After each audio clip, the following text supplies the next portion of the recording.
Hello friends, मेरे डेजर classes में आप लोग का बहुत बहुत फिर से नए सेशन में स्वागत करता हूं। तो यहाँ पे हिस्ट्री के मोस्ट इम्पोर्टेंट, जिसमें आपका मिडिवल, एंशियंट और मॉडर्न सभी इम्पोर्टेंट क्वेश्चन इसमें लगभग 100 क्वेश्चन इसमें तैयार किया गया है। सारे क्वेश्चन इम्पोर्टेंट है, इस बार अच्छे से इसको रिवाइज कीजिएगा। साथ ही साथ मैं PDF भी इसका प्रोवाइड कर दूँगा, मेरे टेलीग्राम चैनल का लिंक दे दूँगा, वहाँ से आप PDF भी प्राप्त कर सकते हैं ताकि आपको जो इसको रिविज़न करने में आसानी होगी। तो मैं इसका PDF टेलीग्राम में दे दूंगा, तो उसको बढ़िया रिवाइज कीजिएगा।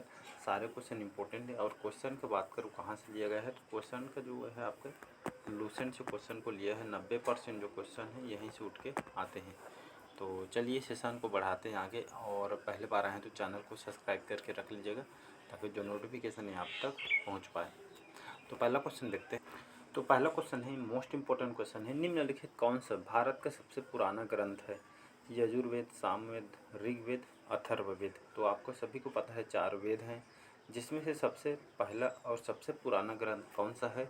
ये एग्जाम में कई बार क्वेश्चन पूछा है, तो इसका करेक्ट आंसर हो जाएगा सी ऑप्शन, ऋग्वेद। याद रखिए, भारत का सबसे पुराना ग्रंथ है, ये आपका सबसे पहला ग्रंथ है। 4 ग्रंथ है, ऋग्वेद, यजुर्वेद, सामवेद और अथर्ववेद। तो ये आपके 4 वेद हैं, इसको याद रखिएगा। और यहाँ पे चारों वेद के बारे में मैं बात करूँ, यजुर्वेद में किसके बारे में बात किया गया है? तो यजुर्वेद में जो अग्नि के माध्यम से, याद रखिए, जो आग होता है, अग्नि के माध्यम से देवताओं को दिए जाने वाले आहुति के बारे में, इनके बारे में बताया गया है यजुर्वेद में, तो इसको याद रखिएगा। और यहाँ पे सामवेद में किसके बारे में बताया? और आपके जो सामवेद में इसको संगीतों का इसको वेद भी कहा जाता है। करने का मतलब है आपका, ये आपका वो ग्रंथ है जिसके जो मंत्र वगैरह इसमें गा सकते हैं, और इसको संगीत के बारे में इसमें बताया गया है। कई बार एग्जाम में ये क्वेश्चन पूछा गया है, तो ये इम्पोर्टेंट है, इसको याद रखिएगा। और यह वहीं पे मैं बात करूँ, सबसे पुराना ग्रंथ जो ऋग्वेद है, इसमें किसके बारे में बताया गया है? तो आपके इसको ऋग्वेद, ऋचाओं में जो देवी देवताओं की जो कि प्रार्थना, उनको स्तुतियाँ, उनकी देवलोक में जो उनकी स्थिति का वर्णन इसमें किया गया है, तो इसको याद रखिएगा। और आपका और अथर्ववेद की बात करूं, तो इसमें आपका किसके बारे में बताया गया है? कि आपके अनेक प्रकार के जो चिकित्सा संबंधी पद्धतियों को इसमें वर्णन किया गया है, तो इसको याद रखिए। साथ ही साथ इसमें गृहावस्था और पति पत्नी के कर्तव्य, विवाह नियम वगैरह, इसमें मान मर्यादा वगैरह उसमें बताया गया है अथर्ववेद में, इसको याद रखिएगा। अगला क्वेश्चन देखते हैं। निम्नलिखित कौन सा सिंधु घाटी सभ्यता का बंदरगाह था? लोथल, कालीबंगन, धौलावीरा या फिर कोटाडीज। इसका जो करेक्ट आंसर हो जाएगा आपका लोथल करेक्ट आंसर हो जाएगा।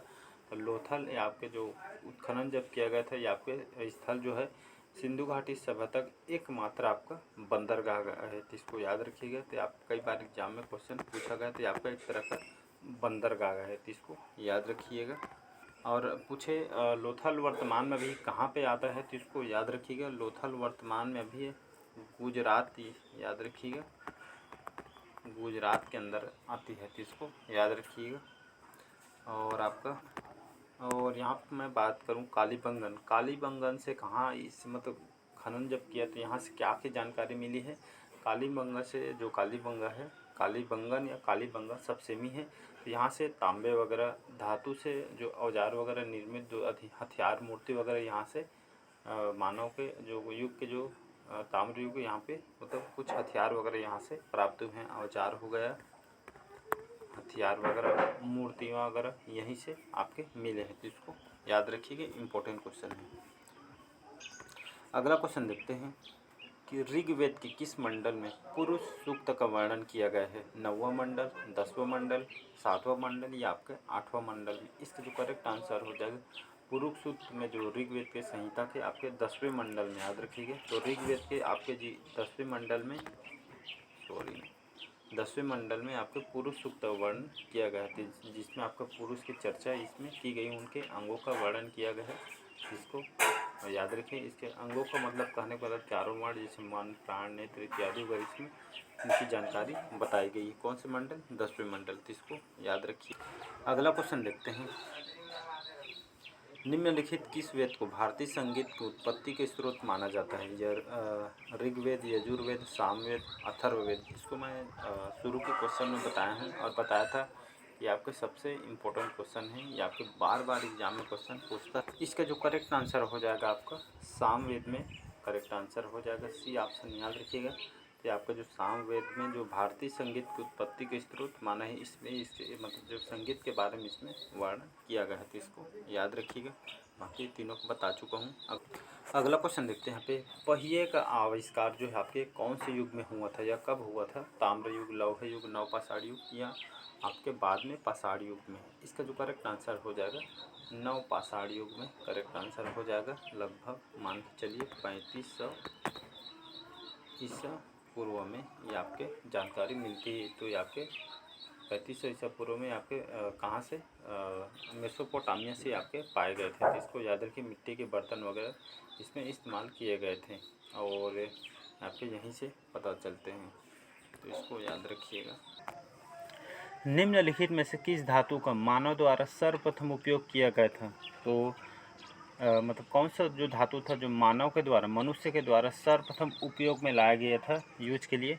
तो लोहा, एल्युमिनियम, टीन, कापर। तो इसका करेक्ट आंसर हो जाएगा कापर करेक्ट आंसर हो जाएगा। कापर को और क्या बोलते हैं? इसको तांबा कहते हैं। तो तांबा आपके ऑप्शन में रहेगा तो तांबा लगाइए, कापर रहेगा तो कापर लगाइए, इसको याद रखिएगा।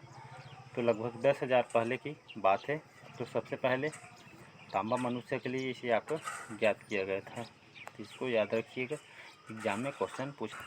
अगला क्वेश्चन देखते हैं, भारत में चावल का प्राचीनतम जो प्रमाण है कहाँ से प्राप्त होता है? मेहरगढ़, कोल्डी हवा, रोपड़ या बनामली से?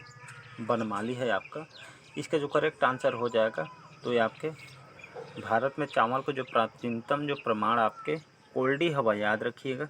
तो कोल्डी हवा से यहाँ से प्रमाण प्राप्त होता है। तो जो प्राचीनतम चावल के जो साक्ष्य या जानकारी मिली है आपके कोल्डी हवा, ये आपके कौन से राज्य में आता है? ये आपके इलाहाबाद ज़िले में स्थित है वर्तमान में। तो आपके बेलन नदी के तट पर ये आपके लगभग 6500 साल पहले पूर्व चावल के भूसी के साक्ष्य यहाँ से मिला हुआ है, तो इसको याद रखिएगा। और आपको जो मेहरगढ़ यहाँ पे दिया है ए ऑप्शन में देख, तो ये आपका गेहूं की जानकारी मिली है। गेहूं की जौ के मूल कृषि वाले क्षेत्र आपके इसको शामिल किया गया था, तो इसको याद रखिएगा। आपके मौर्य नवपाषाण काल के साक्ष्य यहाँ से मिले जिसमें गेहूं जौ वगैरह की खेती मेहरगढ़ से मतलब करते थे। और वही मैं बात करूँ रोपड़ से किसकी जानकारी मिली है? तो यहाँ पे मिट्टी के बर्तन, आभूषण वगैरह और तांबे वगैरह, कुल्हाड़ी वगैरह की ये आपके जितने भी हथियार ये आपके रोपड़ से जानकारी मिली गई है। और आपका जो बनमाली है आपके बनावली है, इसके कहाँ मतलब इससे क्या से जानकारी मिली है?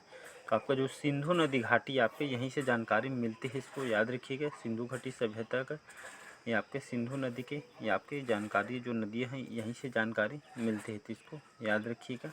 वर्तमान में आपका हरियाणा जिले के अंतर्गत आता है। अगला क्वेश्चन देखते हैं, निम्नलिखित कौन सा गुप्त वंश से संबंधित है? वायु पुराण, विष्णु पुराण, मत्स्य पुराण या शिव पुराण? तो आपका कौन सा गुप्त वंश से संबंधित है?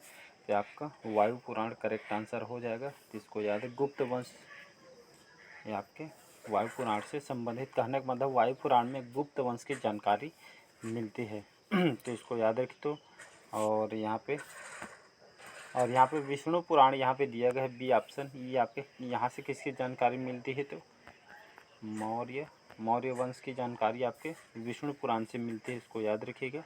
और वायु पुराण का संबंध आपका बता दिया हूँ गुप्त वंश से, इसको याद रखिएगा। मत्स्य पुराण आपके आंध्र सातवाहन से जानकारी मिलती है, तो इसको एक बार फिर से रिवाइज करता हूँ मैं। विष्णु पुराण इसके जो संबंध कौन से वंश से है? तो आपका मौर्य वंश से है। और वायु पुराण आपका गुप्त वंश से संबंधित है। और मत्स्य पुराण का जो संबंध आपके सातवाहन वंश से है, तो इसको याद रखिए, ये आपके क्वेश्चन पूछा जा सकता है। अगला क्वेश्चन देखते हैं यहाँ पे, वैदिक सभ्यता का स्वीकार्य काल कौन सा? कहने का मतलब है वैदिक सभ्यता का जो काल कौन सा है, समय कौन सा है पूछा गया। तो 1500 से लेकर 1000 से ईसा पूर्व में वैदिक सभ्यता की जानकारी मिली थी। 1000 से 600 ईसा पूर्व, 1500 से 600 ईसा पूर्व, 2400 से 1700 ईसा पूर्व। इसके जो करेक्ट आंसर हो जाएगा 1000 ईसा पूर्व से लेकर 600 ईसा पूर्व तक ये आपके वैदिक सभ्यता की जानकारी मिलती है, तो इसको याद रखिए। कार्यकाल को भी क्वेश्चन उठा कर पूछ। अगला क्वेश्चन देखते हैं, सिंधु सभ्यता का जो प्रमुख नगर है हड़प्पा, याद रखिएगा ये प्रमुख नगर है सिंधु सभ्यता का। ये आपके कौन से नदी के तट पर स्थित है? सिंधु नदी, घाघरा, रावी या झेलम नदी, इसका जो करेक्ट आंसर हो जाएगा रावी नदी के तट पर ये आपका स्थित है, तो इसको याद रखिएगा। और आपके पाकिस्तान के पंजाब प्रांत में ये आपके जो रावी नदी के तट पर आपका स्थित है, तो इसको याद रखिएगा। अगला क्वेश्चन देखते हैं। मैक्स मुलर के अनुसार आर्यों का मूल स्थान कहाँ से हुआ है? मतलब मैक्स मुलर जो कहते हैं, इनका जो आर्य जो थे आपके कहाँ से आए हुए थे? यूरोप, मध्य एशिया, उत्तरी अफ्रीका या पूर्वी एशिया? इसका करेक्ट आंसर हो जाएगा आपका मध्य एशिया, करेक्ट आंसर हो जाएगा बी ऑप्शन। तो आर्यों का जो मूल स्थान यहीं से होता है। अगला क्वेश्चन देखते हैं। यहाँ पे मोस्ट इम्पोर्टेंट क्वेश्चन, अक्सर इसको रिपीट किया जाता है। सत्यमेव जयते जो शब्द है आपके कहाँ से लिया गया है? बहुत बार एग्जाम में क्वेश्चन पूछता है। राजतरंगिणी, मुंडकोपनिषद, सांख्य दर्शन या मनुस्मृति से? तो इसका करेक्ट आंसर हो जाए बी ऑप्शन मुंडकोपनिषद। तो यहाँ से लिया गया है सत्यमेव जयते का आपका सूत्र वाक्य यहीं से लिया गया है, तो इसको याद रखिएगा। अगला क्वेश्चन देखते हैं। योग दर्शन के प्रवर्तक कौन है? तो गौतम, शंकराचार्य, पतंजलि, कपिला या आपका जैमिनी? इसका जो करेक्ट आंसर हो जाएगा, योग दर्शन में 6 आस्तिक दर्शनों में से एक इसको माना जाता है, और इसके जो प्रणेता है, प्रवर्तक है इसके पतंजलि मुनि। इसका करेक्ट आंसर हो जाएगा बी ऑप्शन। याद रखिए, पतंजलि मुनि योग दर्शन के प्रवर्तक है, तो इसको याद रखिएगा। अगला क्वेश्चन है। निम्नलिखित किसमें 16 महाजनपद का उल्लेख किया गया है? ये आपका मध्यमा निकाय, खुद्दक निकाय, दीघा निकाय या अंगुत्तर निकाय? इसका करेक्ट आंसर हो जाएगा। तो 16 महाजनपदों का जो उल्लेख है आपके अंगुत्तर निकाय से यहाँ से जानकारी होती है, तो इसको याद रखिएगा। ये आपके डी ऑप्शन करेक्ट आंसर हो जाएगा। अगला क्वेश्चन देखते हैं। वैदिक काल में किस जानवर को अधन्य कहा जाता था? बैल को, गाय को, हाथी को या फिर बैल को? तो इसका जो करेक्ट आंसर हो जाएगा बैल, याद रखिएगा, काऊ। तो वैदिक काल में इस जानवर को, गाय को अधन्य कहा जाता था, इसको याद रखिएगा। कहने का मतलब है वैदिक काल में जो गाय को पवित्र पशु माना जाता था और इसको अघन्य अर्थात मतलब न मारे जाने योग्य इसको माना जाता था, मतलब भगवान की तरफ इसको पूजा करते थे। अगला क्वेश्चन देखते हैं। सारनाथ के जो स्तंभ की स्थापना किसने की थी? अशोक ने, हर्षवर्धन ने, कनिष्क ने या आपके गौतम बुद्ध ने? इसका करेक्ट आंसर हो जाएगा। तो इस स्तूप का निर्माण अशोक के द्वारा करवाया गया था, इसका करेक्ट आंसर हो जाएगा ये ऑप्शन, याद रखिएगा। तो सारनाथ के स्तंभ की स्थापना अशोक ने करवाई थी। नेक्स्ट क्वेश्चन देखते हैं। अगला क्वेश्चन है। हड़प्पा सभ्यता में सबसे सम्मानित कौन सा था? तो हड़प्पा सभ्यता में सबसे जो सम्मानित आपके हड़प्पा काल से पूछा गया है, तो आपके हम्बुल, घोड़ा, गाय और आपका हाथी। तो इसका करेक्ट आंसर हो जाएगा ये आपका हम्बुल। इसको ये ऑप्शन में बैल रहेगा तब भी ऑप्शन लगा सकते हैं, तो ये आपका बैल करेक्ट आंसर हो जाएगा। अगला क्वेश्चन है। गौतम बुद्ध का जन्म कौन से सन में हुआ था? 483 ईसा पूर्व, 543 ईसा पूर्व या आपके 563 ईसा पूर्व या 540 ईसा पूर्व में? तो इसका करेक्ट आंसर हो जाएगा 563 ईसा पूर्व गौतम बुद्ध जी का जन्म हुआ था। कहाँ हुआ था? तो इनका जन्म आपके बैसाख पूर्णिमा के आपके कपिलवस्तु राज्य के लुम्बिनी ग्राम में, याद रखिएगा, लुम्बिनी ग्राम में इनका जन्म हुआ था। तो इसको याद रखिए, कई बार एग्जाम में आपका क्वेश्चन पूछा गया है। और यहाँ पे मैं बात करूँ इनकी जो मृत्यु कब हुई थी, तो इनकी मृत्यु 483 ईसा पूर्व में इनकी 80 साल की उम्र में इनका निधन हो गया था, इसको याद रखिएगा। अगला क्वेश्चन देखते हैं। पाटलिपुत्र नगर के संस्थापक कौन हैं?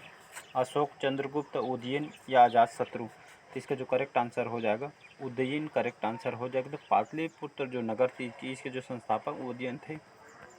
5वीं शताब्दी में पाटलिपुत्र शहर की स्थापना इन्होंने पटना के नाम से इसको अब जाना जाता है, तो इसको याद रखिए, बिहार राजधानी थी। तो ये आपके इसको उदयन ने इसको मतलब इसके संस्थापक है। अगला क्वेश्चन देखते हैं। सिकंदर का गुरु कौन था? तो सेल्यूकस, अरस्तु, प्लेटो या फिलिप?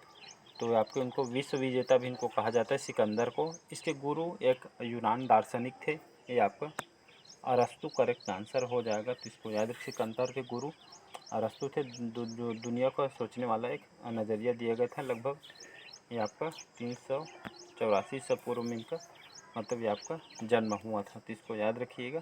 तो आज का सेशन कैसे लगा कमेंट करके ज़रूर बताइएगा।